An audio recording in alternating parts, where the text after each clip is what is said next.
Hey everyone, welcome back to the fourth video in the Git and GitHub tutorial series. In the previous video, what we covered were basic Git bash topics and commands such as git init, git clone. So let me just show you, remind you on the process that we have been doing here. We use the git bash to first create a project on GitHub, and then we brought that project onto our local machine, and then we used it and did a bunch of various different functions on it. First, for cloning, that means bringing it back to our desktop, we used git clone, and then we used git branch to create different branches of that same project. And if you hit git branch, it shows you how many branches you have.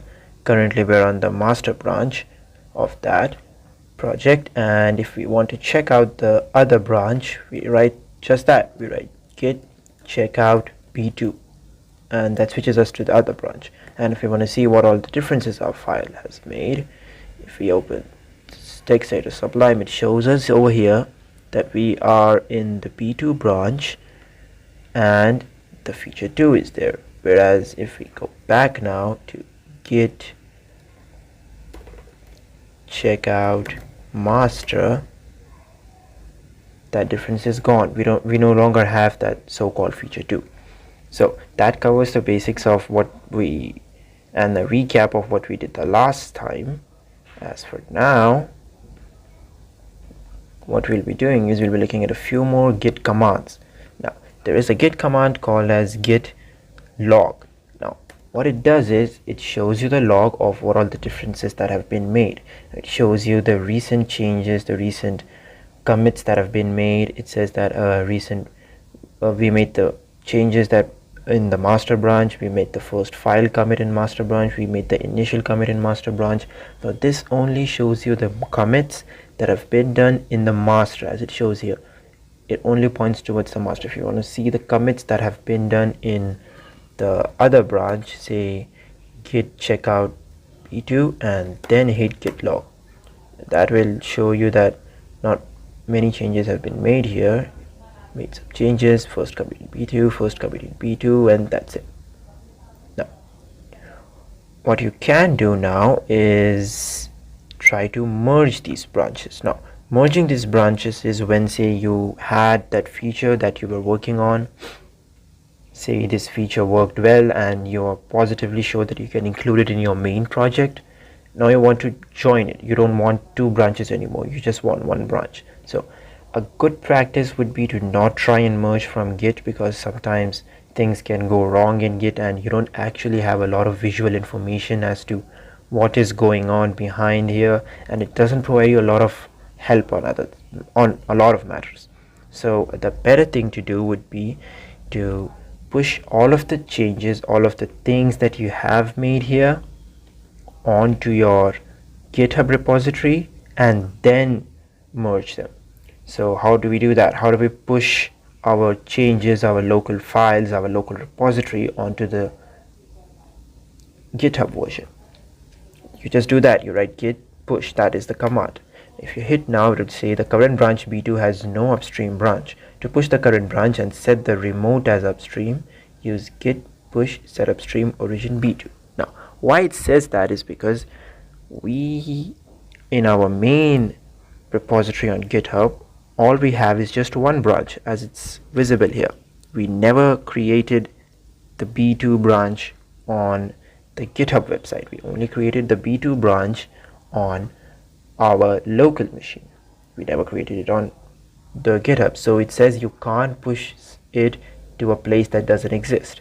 So you can just follow the command that it gives you and say git push set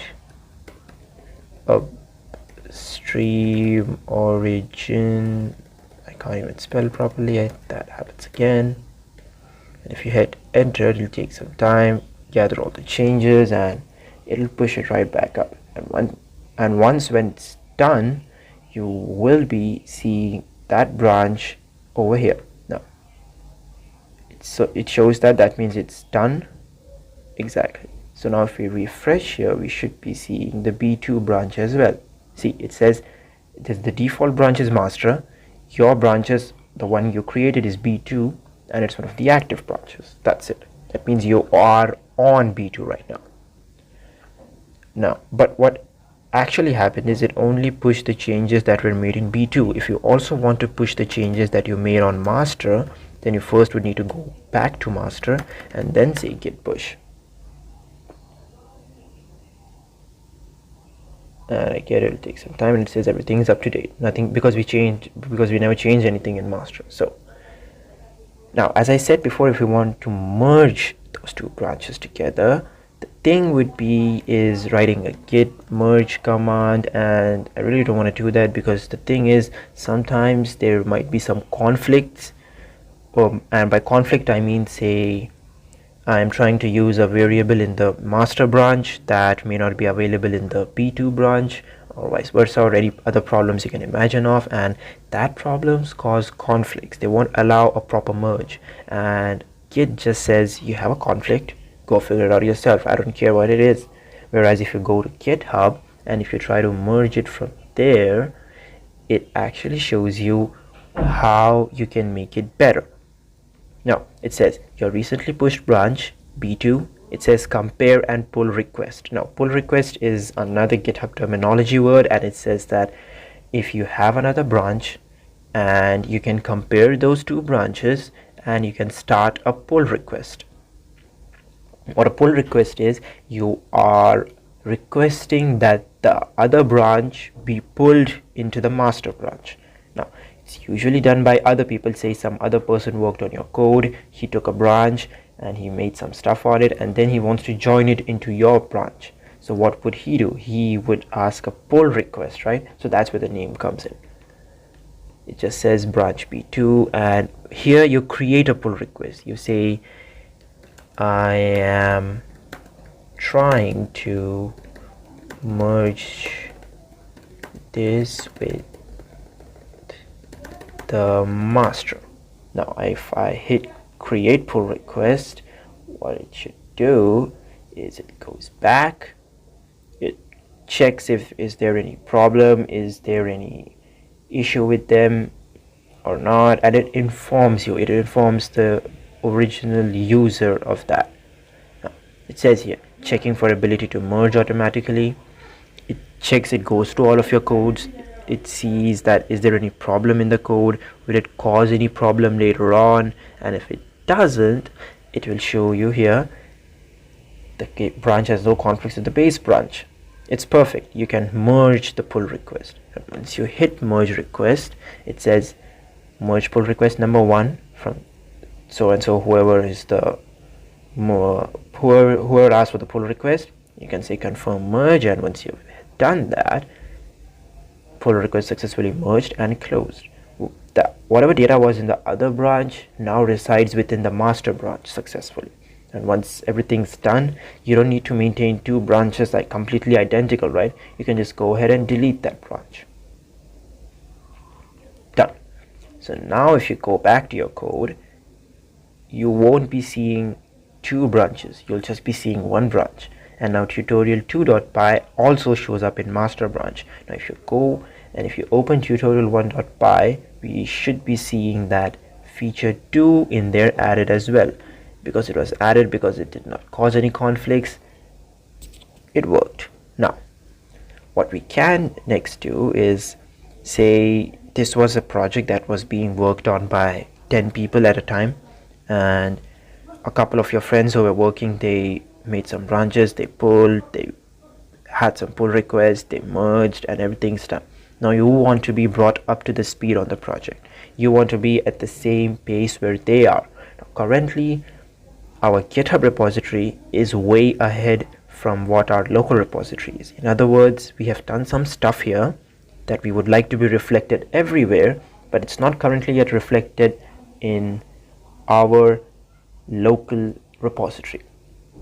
Our local repository doesn't know. If I still hit here git branch, it would show me there are two branches, because although these two things do seem to be connected, they are separate.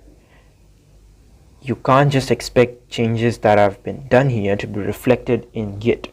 So what you need to do is you need to pull whatever changes that you have made here in this GitHub website onto your Git. So for that, there is just another simple command. Just say git pull origin master. Once that's done, it just goes up there, takes everything that has been done, and it brings it back. So if I now hit git branch, hopefully I should not be seeing any. Okay, it still shows, but the thing is, now if I go back in the master branch, I will see tutorial 2.py as well, and as well as feature 2. Now why this b2 shows up over here is because that b2 was maintained in the Git, and it still maintains that. If you want to delete that, you can delete it, but or if you want to leave it that, you can just leave it at that, not a problem. And with that, we've covered almost all of the basic Git commands. There's still things that I've told you before, like even the simplest of commands, such as say git commit, have tons of different extensions, tons of different ways of committing them, and there's a lot of arguments you can pass to them, say a or m, or there's lots of others that you can check out in the documentation. But for basic editing and for basic working with multiple people purposes, these set of commands should be enough for you. And I will be uploading the text file of all the commands on this repository, the first repo, and I'll be leaving the link for this in the description as well, so you guys can follow and just go here and look at the Git commands for once. And with that, we come to an end of the Git at GitHub tutorial series. Be sure to like, comment, and tell me know how you like this series and what other series I should do in the future. Subscribe to stay tuned for more such videos where we cover other projects and other technologies. And until then,